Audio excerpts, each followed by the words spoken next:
name is Luke Patey. I'm a senior researcher at the Danish Institute for International Studies in the Foreign Policy and Diplomacy group. So we're really happy to have this panel. Sure, it's not working so well.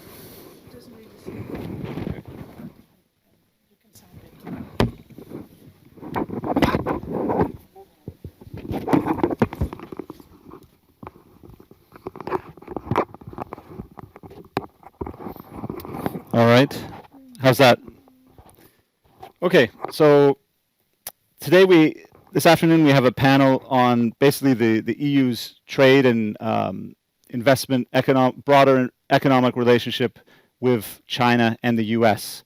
And it comes at a time when there's a lot up in the air, right? On July 8th, many of us in the room will probably already be on holiday or on our way to holiday somewhere in Denmark or Europe.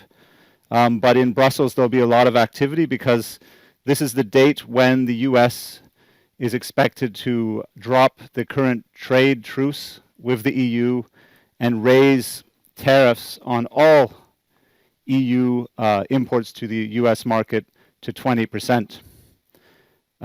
So this is really a key moment in the coming 5 or 6 weeks on whether the largest external economic trading partner for the EU will basically continue its full frontal trade attack on European interests, or whether there will be some deal made in the meantime. Now, there's already a lot of damage being done, right? The Washington, under the Trump administration, has already put 10% tariffs on all EU imports to the US. There's 25% tariffs on steel and aluminum. There's 25% tariffs on EU cars heading to the US. And if these tariffs stick, we could see the European EU economy drop by something that 2.2, 0.3%. Doesn't sound like a lot, but that will mean jobs for Europeans that will be lost.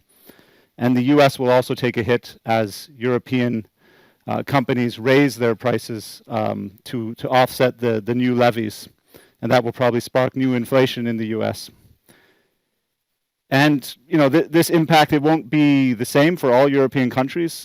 Big exporters like Germany to the US, which makes up around a third of all EU exports to the US, will probably be the hardest hit. Countries like Denmark are also big exporters to the US.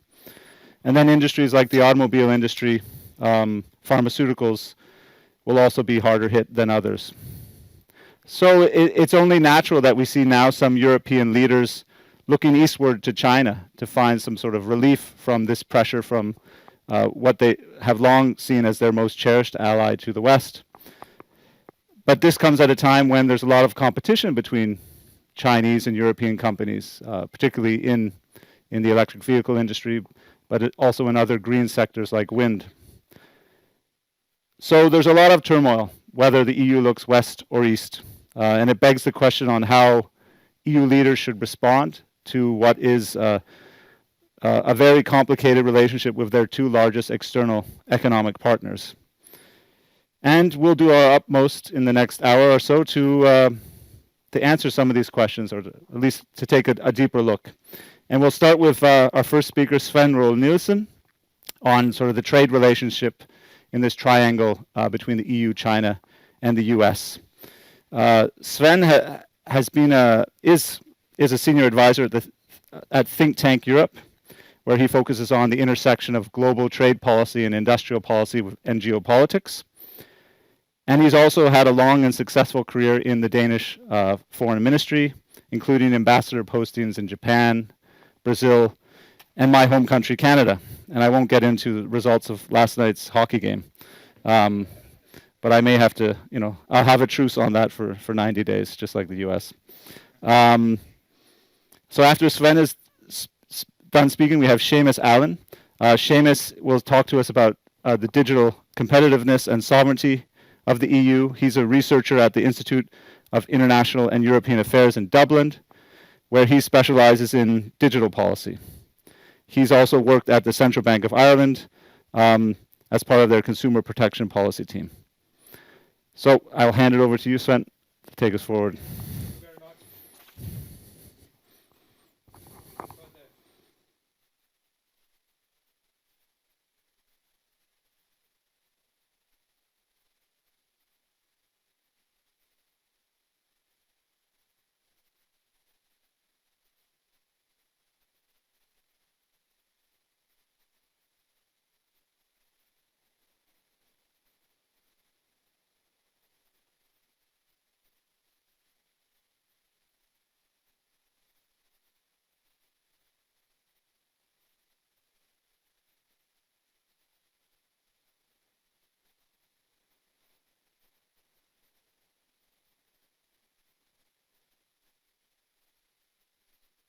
the three main players in world trade. And if you put on the next one, and you can see they are by far the biggest players. So if it is not working between those three huge players, it has enormous repercussions for the rest of the trading world. So they are the three to watch in the coming months and also the coming years. I'll try to look at EU relation to each of them, and in the back of the head is also the EU competition, which is determined very much on the internal markets, which I will not touch upon, but it is an important part of it, and it is happening right now. We have just received the Commission's proposal for the first batch of changes, regulations in the internal market. But it is also very much dependent on how EU can organize its external trade. But let's first look at what, in my view, is the key issues when it comes to China. I'm one of the persons who believe that we need in EU to keep trade moving with China. We are in a de-risk, but we are not in a decoupling mode. And the situation in US have made it even more necessary that EU also have access and good access to trade relations with China. We cannot afford to lose huge market shares in the two biggest other markets in the world. But we have to do it the right way. And what is the right way then? First of all, we have to acknowledge that there are strategic areas where we have to be very cautious on our dependence on China. I'm not looking back to the days where we just were investing, buying, not reflecting on the security of the supply chains and being far too dependent on China. We have to change that situation.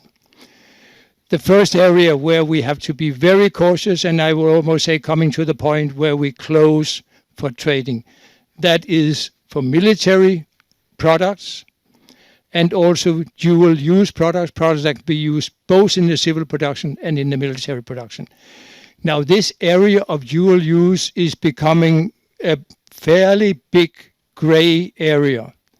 So it's not nitty-gritty small chips anymore. It's much more broad in that spectrum. So that has an impact on us. And the war in Ukraine and the cooperation between China and Russia, where the military equipment and dual-use equipment that we export to China will very quickly go through Russia and their military production and end up in the battlefield in Ukraine. That makes it even more necessary that we have a strong policy on those type of products. Then we have built up quite a toolbox of instruments in EU over the last 2 to 3 years. Toolbox that makes it possible for us to block the type of products that we find are causing unfair trade. That can be, in particular, state aid, where we have the anti-subsidy, can also be China trying to threaten us in various political areas, where we have the so-called bazooka, where we can go against China there. But the main instrument will be the anti-subsidy. We have used it already for most spectacular, for cars, and I think we will see that used in a number of other products. In particular now, where we already are running a huge deficit with China. Now, I'm not Trump. I'm not asking for balanced trade among all countries, but it is becoming extremely big and to the detriment of European companies, and very much because of state aid. So we have to reduce that. And now we have the extra risk, China losing market in US. Where else to go with this surplus production? Europe is the most obvious alternative market. So we have to really clamp down on that. China has to change its general economic policy. It has to consume more. It has to make salaries, pensions higher, giving the local population the benefits of all the productive capacity they have in China now. So more of this surplus production should be sold on the Chinese market. Then there's also the reciprocity. We need to have good access to investment in their country, and there's a lot of reports demonstrating clearly the discrimination against our companies. And we have to be, very tough on China and say we have to change that. I mean, you cannot come in and participate without, or almost without hindrances in our market, and then being very restrictive on your market.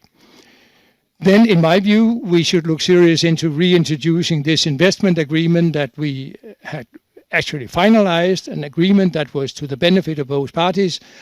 For other reasons, it was then put in the freezer. And one of the reasons was that China retaliated against measures from EU and targeting some European parliamentarians. China has said they are really ready to pull that back now, and let's hope that this can be the start of doing it. And then the last thing, in order to really have an impact on China, we have to team up with a lot of other countries, in particular the Asian countries, who basically have the same interest. They want to be in the Chinese market. They cannot live without the Chinese market, but they do not accept the way that the market and the trade relations are working right now. And one of the vehicles is this huge new trading group in the whole Pacific area, and EU should seriously consider the benefits of and the disadvantages, but at least study the possibilities of entering this group of countries. So that's my take on China. Now we come to the easy part. How do we deal with Trump? My best guess is, I think close to yours and many others, that we will not end in a situation with zero tariffs. Trump needs to come out with a tariff at the minimum 10% tariff vis-a-vis EU. We have said until now, if that is the outcome, then we will retaliate proportionally to what you are doing to our trade. If we come to the wire, are we sure that we can live up to that? Or will we suddenly see, as we have seen with China, that then some countries have bigger interests, as you were indicating, Luke, and others could go along with it? Are we really able within EU to face Trump like China did? Because if we retaliate by 10%, he will raise it to 20%, then we raise it to 20%, and then China could do that. I doubt whether EU can do it. But on the other hand, if we don't retaliate on the 10%, we lose all credibility. So this will be the 8th of June, a very important date, and for EU, a test of whether we actually can do what we say. Now, there's other things that Trump have asked for next to the tariff. He wants us to change our tech regulation, not to have any tariff on technical services. He also said that VAT is discriminating US products. Those areas, I think we will be able to go against them because they are very badly founded, but still, in particular, the tech sector can be one more very difficult area to reach a compromise on. Now, where we then can offer something is buying more liquefied gas, soya, other products for it. And it's very easy to say, but in a market economy, it's not that easy when it actually comes to implementation. But we have put it on the table very bravely. They have not really been reacting very positive to it. Today, there's a new meeting between the two parties. We'll see whether that will give any new things. On the support vis-a-vis China, yes, we can go actually a fairly long way supporting US there, and that should give us some credibility. And then again, as we did with China, we need to have good friends when it comes to standing up against it. If we end in a situation where Japan, Korea, other big Asian partners have made a deal like the UK deal, and EU is the last one and the only one that will really retaliate, then we are in deep trouble. We can line up with 5 or 6 of the other big trading partners. I think we can stand up against US. So we have to, the last trade, we have to have friends, not just talking about it, but actually reaching out to the global south and to other, old Western countries that basically share the same interests with China. And we have to be much more, serious and action-oriented when we say, yes, we want to reach out to the global south. Number of things here I think we should do, but running out of time. So I'll stop here. Thank you.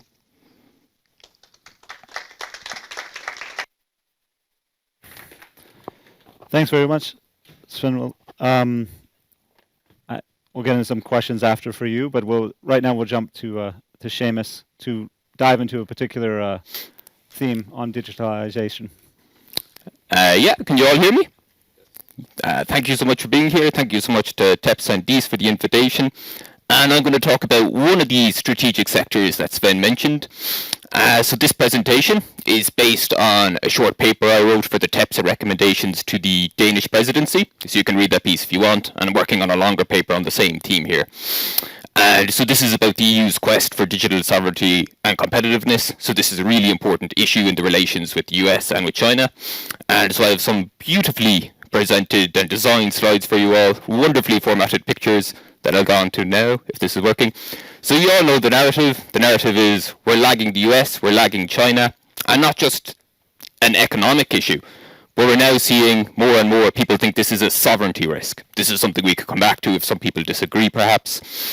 Europe has a big plan, and has had for some years, about how to address this. And my recommendations focus on, well, there's a lot of positive parts to this plan. I think there's parts of this plan that risk going off track.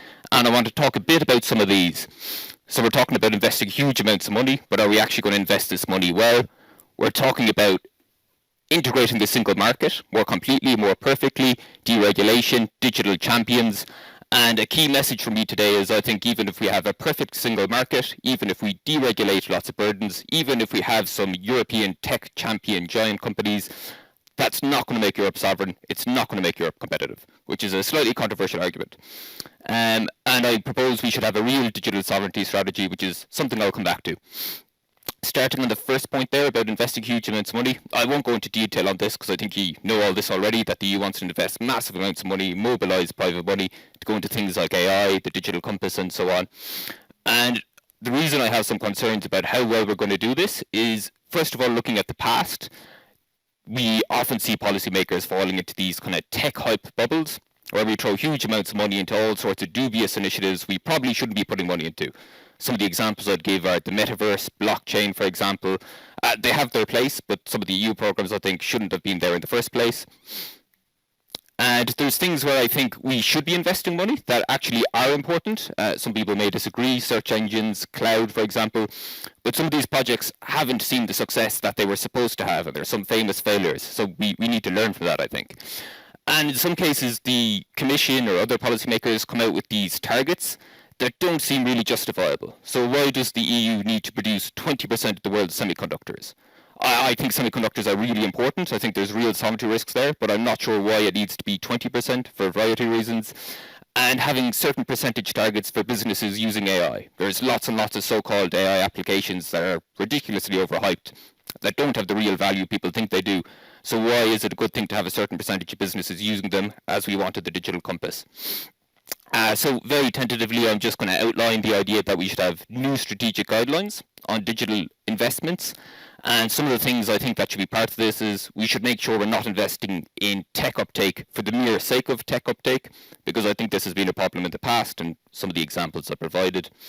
I think we need real methodology and metrics to make sure we're getting social benefits from it and or that it's actually enhancing our capabilities and our competitiveness in the longer run. And I think there's lessons to be learned from failures and successes in the past, both in the EU but also in the US and other places. Going on now to the single market, as this is probably one of the more controversial points in my presentation. But you all know this narrative. The idea is Europe doesn't have a proper single market like China does, like the US does. We need an integrated single economy so businesses can scale up across Europe and we can have big tech giants and then we can be competitive against the US and against China. Now, there's something to it, but I also think there are some problems with this narrative. For one thing, we really overstate how integrated the US and China are. There's actually massive internal trade barriers within the US. And I won't go into too much detail here, but there's a whole variety of people who argue that actually the EU is already more integrated than the US is economically. And there's actually bigger regulatory barriers within the US. You can look into that yourselves later or in the paper.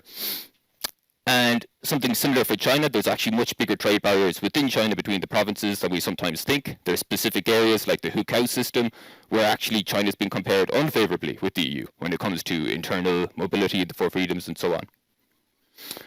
And another point is we talk so much about China and the US. We're saying we're lagging them in competitiveness. We're not doing as well in digital technology. But we talk too much about them sometimes and not enough about other countries. Why aren't we doing as well as Japan, South Korea, Taiwan in digital technology areas where they're doing well? They have really small markets compared to the EU, the US or China. So my point is size isn't everything.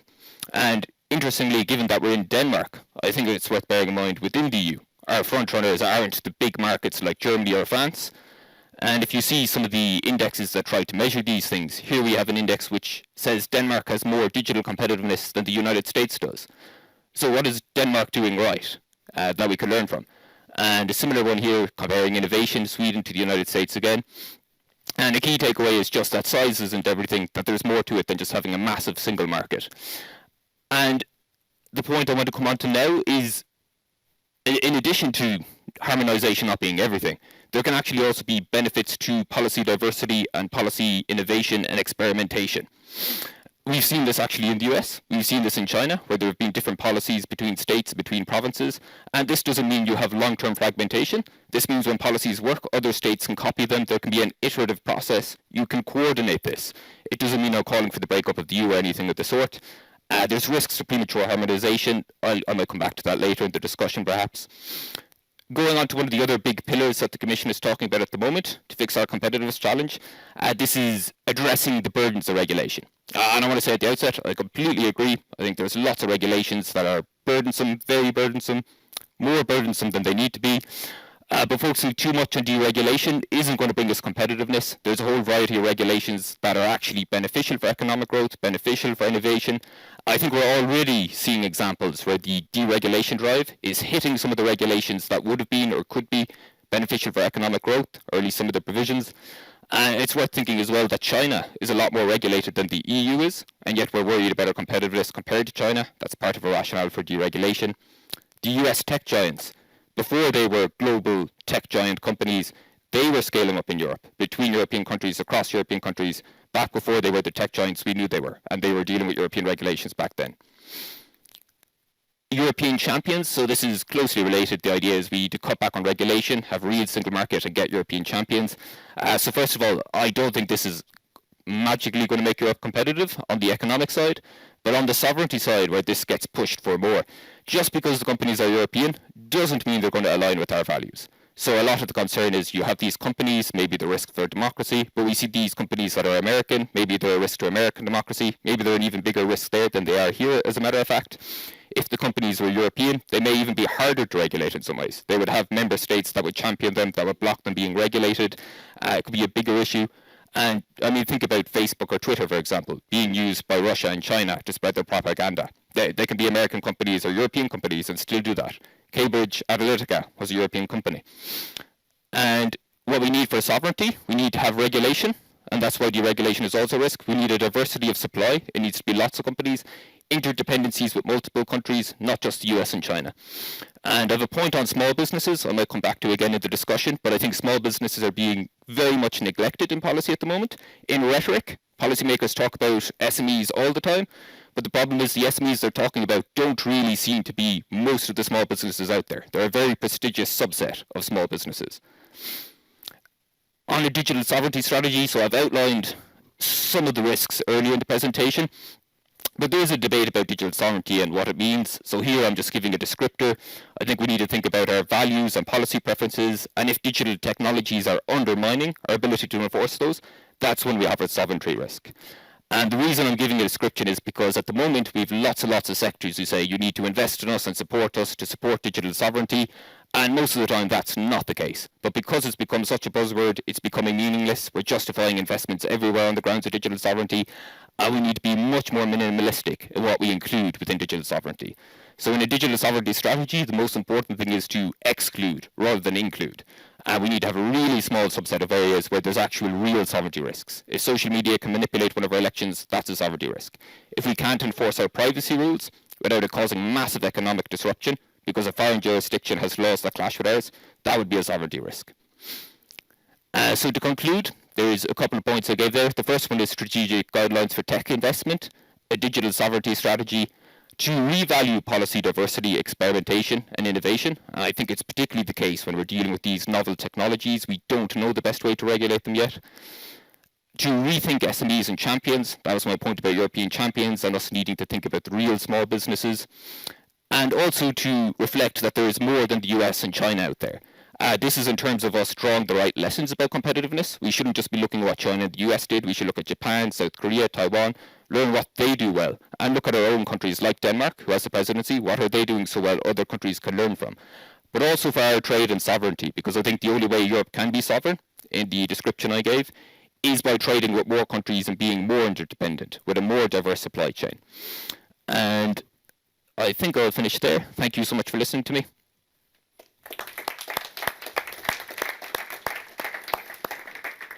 Thanks very much, Seamus. That was super interesting. A number of points there that sort of go against the common argument that's out there on how we should go forward. It makes a lot of sense. I mean, we're a $17 trillion economy, right? In the EU, we have even a small country like Denmark has some of the leading corporations in their particular industries.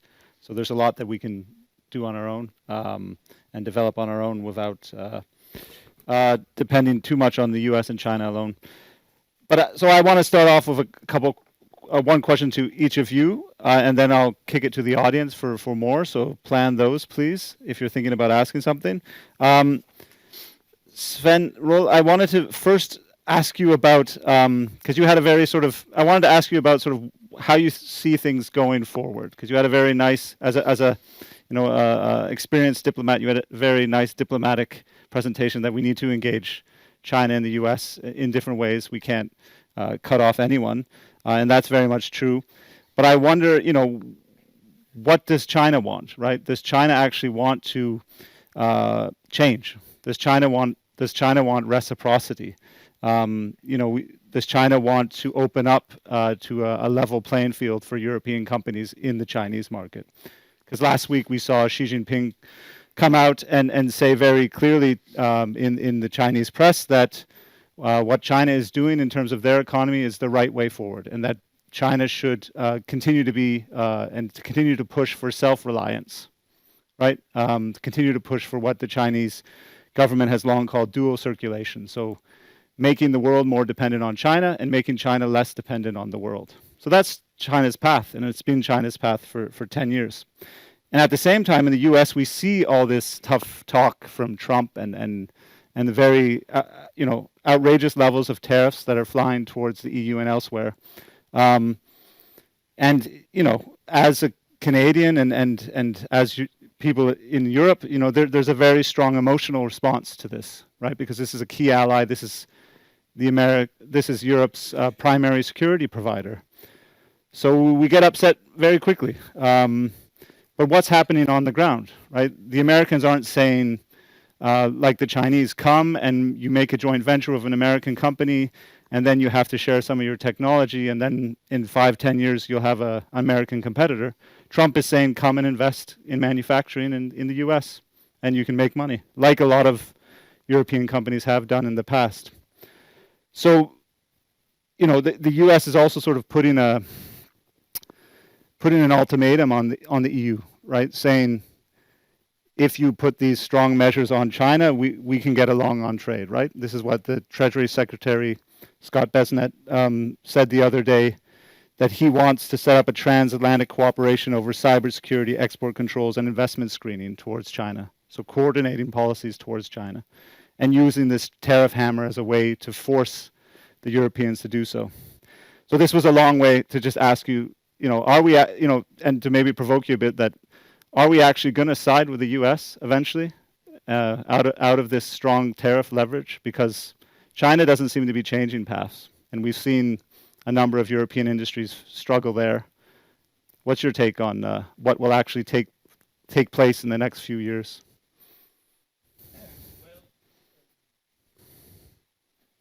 I have it's going through. I have a vision, and maybe it's just a dream, but I think there is a window of opportunity. Now that Trump is using the most blatant power politics in the world, there's actually a lot of countries who now realize how important it is to have rule-based international trade. This has always been, to say, the hallmark of EU. We have been fighting for WTO to have a role. It has hardly any role now, except for this whole layer of international trade rules that is still there and ready to be used for, to say, the coalition of the willing. And I think that EU should try to be active in gathering groups of countries, not necessarily for all countries and not necessarily for all types of trade. It could be digital trade, it could be environmental trade, it could be other areas where we think here we have a critical mass of countries who are ready to abide to the following rules. And if we succeed in that, maybe even China realize that they are better off by having some regulations, and maybe they could even be part of it. That's a little bit the reason why I think that EU should be more active in this trading group in Asia. We will not gain a lot ourselves here now, but we will be in the forum that will set the long-term relations for international trade. We have in security policy said that EU is alone in the world. In trade policy, I think we should put Trump alone in the world. Then maybe later on, US will also realize, if not in his time, then maybe later on, that they realize that they have to join into parts of it. We will not come back to the old days where it's WTO and unanimity, all this glory that we had, but with also only working because in the end, EU and US went into the dark room, put up the whiskey, lit the cigars, and then they decided the outcome. Those days are over. So we have to find areas of countries who are willing to commit to some rules. EU have until now been extremely good in bilateral trade regulations. Fine, but now it's the time for plurilateral agreements. And I think there is a way forward there, and EU really should start being more active in that field. Thanks very much. Seamus, I wanted to put some of your points into context and just see what you think. I mean, a lot of your points made me think about the telecommunications industry in the last 20 years or so of developments in the EU. So the companies that are responsible for our mobile networks, not phones, but the network equipment that connects us all in each EU country. And it's been, because I think it gets at a lot of the points you mentioned, right? Because back in the early 2000s, the Chinese telecom provider Huawei started to expand its market share in the EU, and by I think 2015 or so, it had alone something like 40-50%. Even in Germany, it had like 60% of the market share of mobile network equipment. So they were managing a lot of the communication going on in Europe's largest economy. They were here in Denmark too when we had the 4G network. Now it's 5G, and Ericsson, the Swedish company, has taken over. And at that point, there was all this talk about cheap Chinese network equipment that was high quality but affordable, flooding the European market, hurting European telecom providers, French companies, but also the bigger players like Ericsson and Nokia. They were forced to sort of lose a lot of market share in their home markets in Europe, and really were struggling at that time. And that was a time again where you had these, so getting to some of your points, we had these European champions. We still do in Ericsson and Nokia, but European member states weren't sticking up for champions that weren't from their home market, right? The Germans weren't saying, oh, no, we're going to take Ericsson and Nokia. They're European. They said, no, we'll take the cheap but high quality Huawei equipment. And so that's one issue. I wonder, why do you think we don't stick up for European companies if they're not from our home country? And another point I wanted to ask you about is on the question of consolidation, because in this whole dynamic, when Huawei was moving into the EU and took such big market shares, you had mobile operators like Deutsche Telekom or TDC in Denmark that loved to get the savings from the cheap network equipment, and they needed those savings. This was tens, if not hundreds of millions of dollars they were a big deal to these companies because they could not consolidate. If they could consolidate and be a larger mobile operator across Europe, these savings wouldn't be so big, and maybe they would have went with Ericsson or Nokia. So there's one argument that says Huawei was able to grow so quickly because of this, because the mobile operators in its customers in Europe couldn't consolidate and have sort of the scale to make those savings less. So yeah, what's your take? I mean, what if this scenario happened again today? I mean, now it's very different, right? Huawei is still in some European countries, but Ericsson and Nokia have moved forward, but that's mostly because of security reasons, security concerns. But how could have this been managed better for European competitiveness over the last 20 years or so? Yeah, thank you. That's a really interesting question. And I think Huawei is actually a really interesting example when it comes to the sovereignty front as well. Partly because lots of concerns were raised about security, but also because Europe and lots of European countries faced lots of pressure from the US to adopt sanctions, to adopt hostile measures against these companies. And something that's worth bearing in mind is a lot of those companies that are competitors of Huawei that you mentioned, they actually strongly opposed these sanctions. They said, we need to be able to do business in China as well. We don't want China to hit us with sanctions, and we need to be able to do business with Huawei. When it comes to the likes of Huawei or telecoms, there is some areas where I think there can be a policy justification to think, is this a sovereignty risk? And in telcos, if we're worried about security, if we're worried about surveillance, I would even include things like social media. I think there can be a sovereignty justification there. But from a competitiveness perspective, there isn't a strong rationale to, in the long run, protect companies. Because if we're protecting a company from a competitor, it's not going to be able to compete with them beyond Europe's borders anyway, and we're keeping that company potentially on life support. If there's a sovereignty risk, then it can be justifiable to put state resources there and protect them, potentially.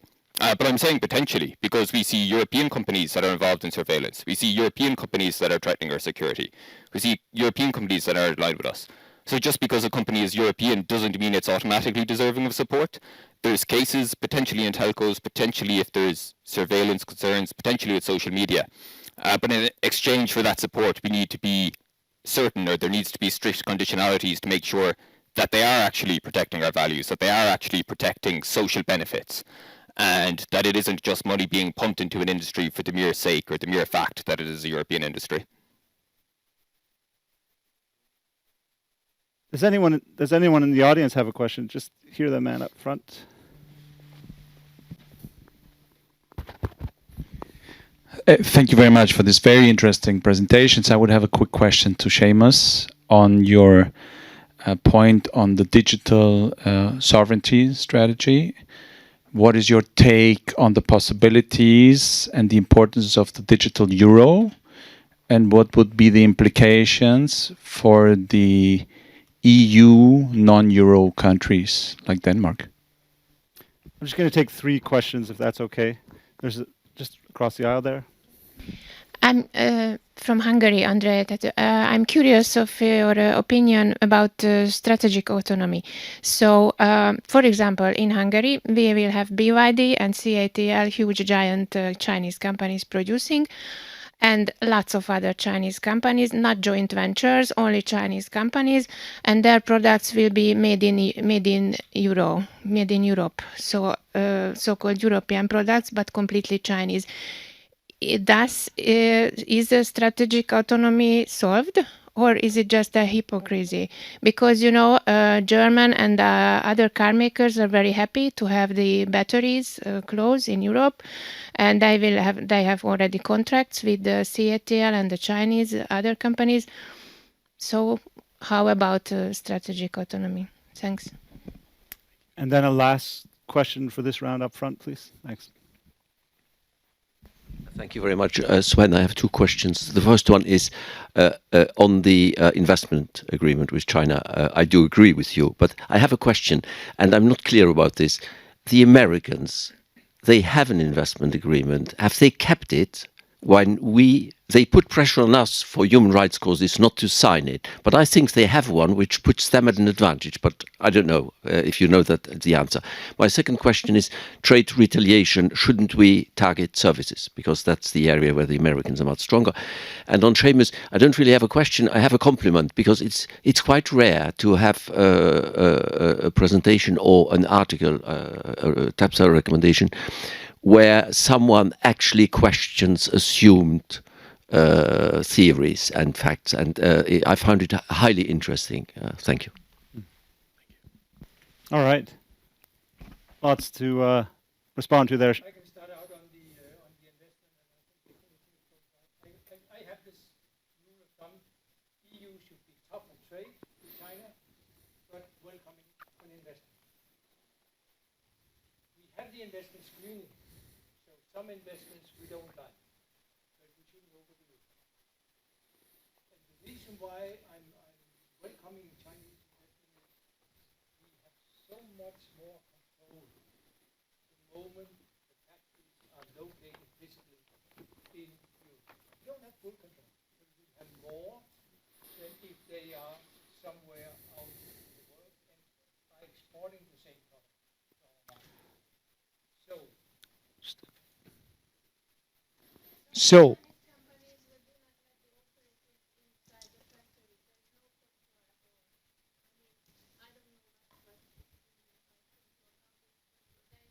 Yeah.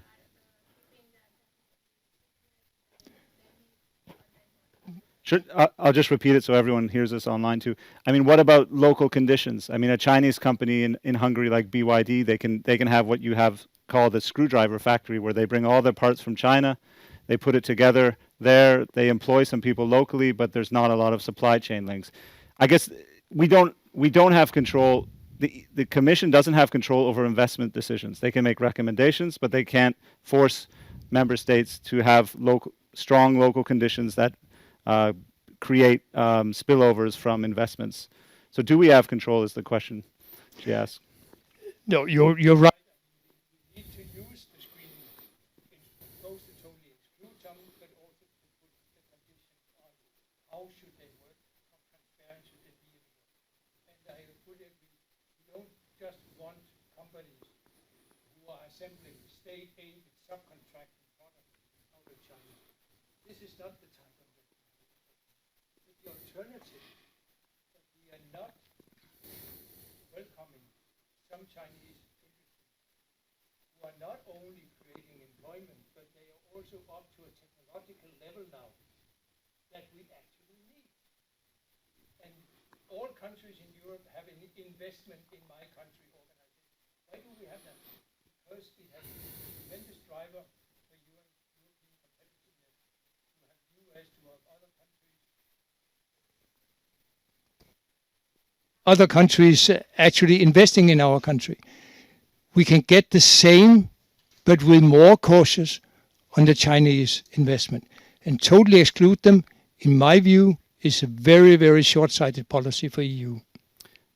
Can I just piggyback on that? What do you think about Northvolt? So Northvolt was this Swedish battery maker that was, attracted a lot of private funds from BMW, other automakers, was supposed to be the European battery champion, had some technology, but then suddenly went bankrupt. What should have the EU done there? They were building a champion. It's a very tragic example of EU trying to do it alone, and Danish pensioners are paying the price now. 3 billion Danish kroner have gone down the drain in investment in that company. What is happening now, according to my information, is that they are trying to save what is left of the company by teaming up now with Chinese companies, but from a very, very weak position. So if they had, taken in some technology from China from the very beginning, maybe we were better off. Okay, Seamus. That was question. Yeah, you can hear me again. So on strategic autonomy, you can hear me? Perfect. So on strategic autonomy, so in Ireland we often use this as a term instead of sovereignty or instead of digital sovereignty sometimes. And when we are trying to produce things in Europe, sometimes I would question whether or not it's justifiable that we want to produce everything in Europe, which some proponents of autonomy want. And as I said, I think there is cases where we should be producing things when there's real risks to our sovereignty or real risks to our general autonomy. But that doesn't mean we can or should be producing everything. There's certainly been lots of cases, and Gaia X is another example of this, where something that started off as a sovereignty project suddenly included lots of companies from other countries. And some were saying, well, this is meant to be an autonomy project or a sovereignty project, but we've lots of non-European companies here. And I think that can be okay when done in the right way, because we need to think about autonomy and sovereignty as I was describing it. Do we still maintain control of our values, of our policy preferences? And I guess that should be the key point, because whether the company is Chinese or whether it's American, there's lots and lots of people who say we've almost no control over the American tech giant companies, and they argue we can't control them with regards to privacy, with regards to social media. Sometimes that may be overstated, but they would certainly make the argument that these companies won't cooperate at all or share their information. And just because a company is European, we can't guarantee that they're going to cooperate either, and we've seen lots. Sorry. Is that better? The better? Okay. Hopefully I'm not being too loud. But just because a company is European doesn't necessarily mean we can count on it either. So we need to take all those things into account. And of course we can take into account the country that a company is coming from. It could be China. Does it have to comply with these certain laws? But is it American? Does it have to comply with Donald Trump's policy, with his electoral interference if he favors some candidates rather than others? On digital sovereignty and the digital euro, so I don't have a very definitive viewpoint to give on the digital euro specifically, but regards to payments and digital payments more generally, I think there is certainly a sovereignty case there. We've seen examples where, for instance, the US adopted sanctions on Iran that European countries didn't want to comply with, and were effectively forced to do so because of the payment systems. So that's certainly an area where there's real sovereignty risks. And on currencies and payment systems, it's worth bearing in mind, I think some of the Scandinavian countries recently issued strategies telling people they should have cash available in the case of a crisis. And talking to people who were in Spain during the blackout in Portugal there, they were also talking about the importance of cash. So I think a payment system is something that we need to be careful about and think about digitalizing it. Of course, we should digitalize it. There's lots of benefits, but we need to do so in a secure way, in a safe way, in a resilient way. Thanks. Other questions from the audience? The man here with the hat.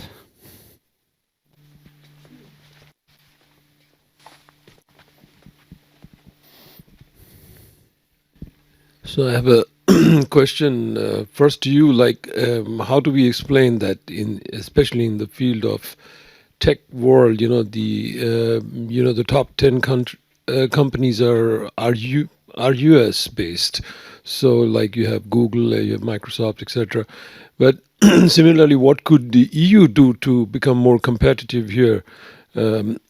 Same could be the question in space technology, but but my question to you would be that I have been following the political differences between Denmark and US, and I kind of have a hunch that it is a little bit something to do with when it comes to Greenland, that America is very critical of Danish investment or Chinese investment in Denmark or in Greenland.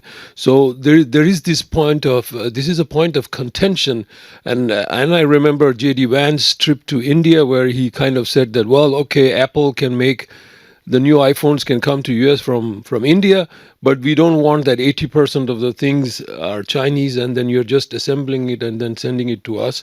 So the point is this, that there is this kind of trade war, the war of hegemony, that America is now feeling that they are losing this, and maybe China is going to take over, will be the bigger economic, technological power, and that's where they are critical of this approach of EU. So how are you going to address that, especially with Trump in power? Thank you.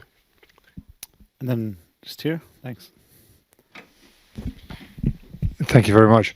Svend, I think you alluded to the problem that with Trump's tariffs, the Chinese may dump goods in Europe. And it's relatively easy to see what Europe can do about that. But isn't there also a major problem that China can dump goods into third markets where the EU has traditionally been a major supplier? And I think there are already signs that the German car industry is going to feel a very, very cold wind blowing in a lot of places, not just in relation to exports to the US, but exports to places where the Chinese are now moving in a very large way. Yeah. Another one? All right. Svend? Let me Oh, sorry. start with China in Greenland. I don't think that Trump really knows what's going on in Greenland. There are very, very limited Chinese interests there. They were trying to be the one to finance a whole new airport. And that was at a time where the Greenlanders were happy going around with just get some investment. And Denmark stepped in. And refinanced the new airport in order to keep China out. And they have not been involved in any of the critical mining project. It was an Australian company, and for commercial reasons mainly went wrong. So if there really had been serious Chinese investment there, it's not only Trump that would be worried. We in Copenhagen would be very worried, and we would try to take measures. And we would also appeal to EU to assist us in that situation. And that might still be the case. We don't know really what will be the future there. On the Chinese surplus, I mean, this is in both ways a huge problem. The magnitude of it is extremely big.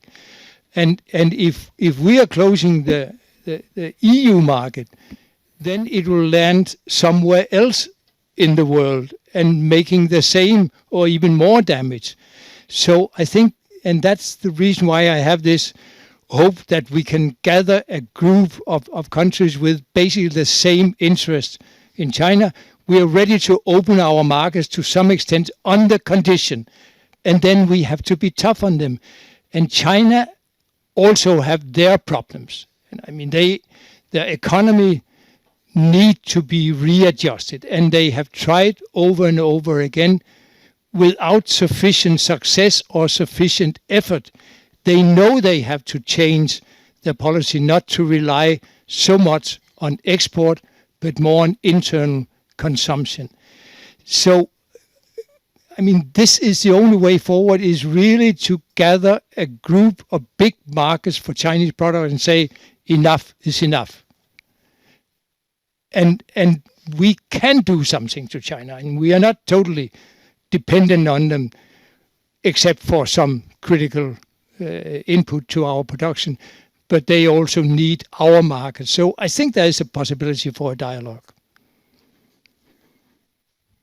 On the IT... Yeah, I'll come in on the big companies. So I guess the first thing I would say is we shouldn't become over-ideological about having big companies. So there is lots of big companies in the US, but there's actually quite a lot of economists and American economists, including free market-leaning economists, who think this is actually a big problem for the United States, as opposed to a wonderful economic opportunity. And now at some stage we need big companies. We shouldn't always be opposed to having big companies, but you may have seen the quotation in my slide from Joseph Stiglitz, the Nobel Prize winning economist, and being asked about Apple, he said actually sometimes this is a symptom of bad economic policy, not the outgrowth of good, successful economic policy. But sometimes we tend to look at big companies and see these automatically as being a sign of success. But it's definitely a valid question. Why is the US leading in digital? Why is China leading in digital compared to Europe so far? And I mean, that is the key question. And I think there's a whole field of literature on this topic. So there's things like venture capital, capital markets, skills, a risk-taking culture. But also, going back to something I was talking about, investing money well, there is a big argument out there that actually a lot of American technology and even the internet as we know it came out of projects like DARPA and ARPANET and out of state funding coming from the US government, which is sometimes forgotten about. And that's some of the lessons we should be learning about as well, I think. But going to my point, we should learn lessons from the US, we should learn lessons from China, absolutely. But we aren't China and we aren't the US, and some of those lessons won't be applicable to us. And if we try to imitate those lessons, we'll kind of be a second-tier failure. So we must learn those lessons, but also study more countries.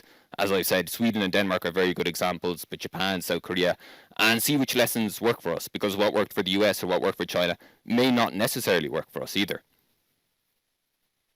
Could I just add on that, and you mentioned Denmark, Sweden, others, and we don't have big IT production or investments in Denmark or innovation, but we're pretty good in using what comes out of the big tech companies. And maybe that's not only, but maybe that's an important lesson for Europe, that we have to be better to actually digitalize our societies, our administration, public administration, business administration. Also, all our regulations should be start from the very beginning. We should start saying, how can companies and countries live up to those regulations in a digital and smart and clever way? And there, I think we have an advantage over many other countries, including US, which for many areas, I've been working in the US, it's a developing countries when it comes to, for example, big part of their public administration. It's really arcane the way they are doing it there. And there, I think, in the actual implementation of the IT solution in Europe, we might have a possibility and at least a chance to do it better than we're doing now. Wonderful. Well, that takes us to the end of our session. If you join me in saying thanks to Svend and to Seamus for such a great talk.